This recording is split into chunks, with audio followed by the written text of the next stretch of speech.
graduated with a public administration degree. And with that degree, I ended up working in multiple areas. I actually worked for a bank and then was hired by American Express. My experience at American Express was quite interesting. Although I was hired to serve as a supervisor in a customer service area, I grew there very quickly, got involved with professional development of employees within the company. And then I became very, very interested in the teaching profession.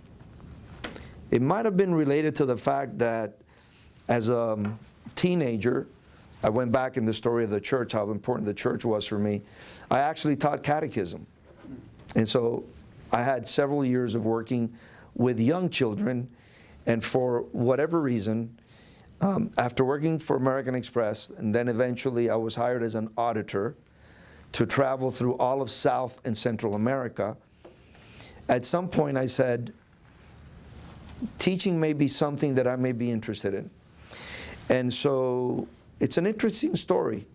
So I said, who do I go to and ask about how can I become an educator? And I was just thinking about just teaching.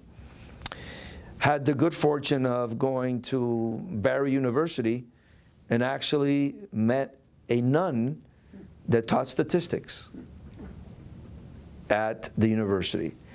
And it was through a conversation with her that she told me, you could be a teacher. You do not have to do a full degree. You just have to do additional coursework. And that's where I became interested in the teaching field. Through her guidance, and she told me, and I know a very good principle, that based on what you're telling me and your interest of children, I think he will hire you. She was a nun. He was Jewish American at Frederick Douglass Elementary. Robert Kalinsky, my first interview. So I'm kind of telling the story because I think it's a real good one. It's a real touching one to me. And so I go to the interview, and he asks me probably just one question, tell me a little bit about you, and says, well, since Sister Mariciana recommended you, you got the job. And I actually started to teach first grade at Frederick Douglass Elementary. After that, my next step was my principal then believed that I could be a coach to other teachers. And so I became a reading coach, helping in the area of reading. My time to become a reading coach was not then. The classroom still called me, so I went back to the classroom, taught for another couple of years later. I was then encouraged to become an assistant principal, which I did. And then that just started my entire trajectory of becoming an administrator for the school district. I became an assistant principal at Milam Elementary in Hialeah. I was then promoted to become a principal at Hialeah Gardens, quite a large school, 1,600 students. What was interesting or very important for me, Hialeah Gardens had a large cluster of students with autism that really made the school quite unique. And so I became interested in students with disabilities and how to serve them better. And after that, I was tapped to become a director in leadership development. Developing leaders has been something that has always been very important for me. I developed always assistant principals and thought that leadership is the key to the growth and the success of a school district. And then everything started to move from there. The interesting thing is I never really pursued where I would be next. Things naturally happened or opportunities arose. Something that my wife has always struggled with. Says, why don't you have a 5-year plan? Why don't you have a 10-year plan? That has not worked for me.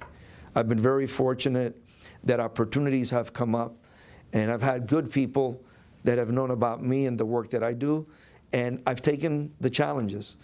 I become an assistant superintendent for professional development in Miami-Dade County Public Schools. Thrilled with the opportunity because I got to develop teachers. orchestrate all type of programs to support them and grow them. A very particular interest of mine is new teachers, bringing them on board and really supporting them so they can be the best that they can, and we're able to retain them. And then after that, I get the opportunity to become I get the opportunity to move from Miami-Dade and join Broward County Public Schools as their Chief Academic Officer. I was there approximately a year, and then actually the superintendent here, Mr. Roberto Carvalho, recruits me back to become his Chief of Staff. So here we go, Chief of Staff, working with him, closely with him. I worked under that area for about a year, an area that the position is a good position, but I still felt that developing individuals and working with a larger subset of folks was important to me.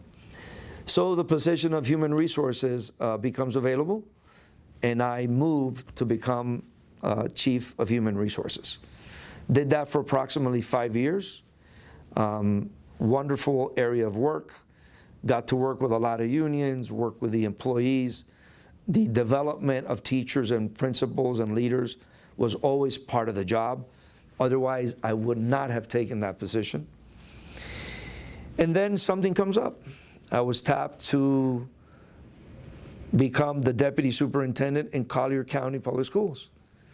The superintendent there was a good friend of mine, knew my work, and so I go to Collier, moved to Naples.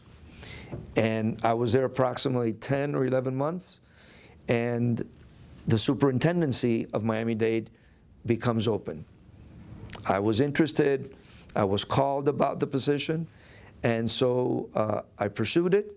This is really the one job that I've actually pursued, had to formally interview.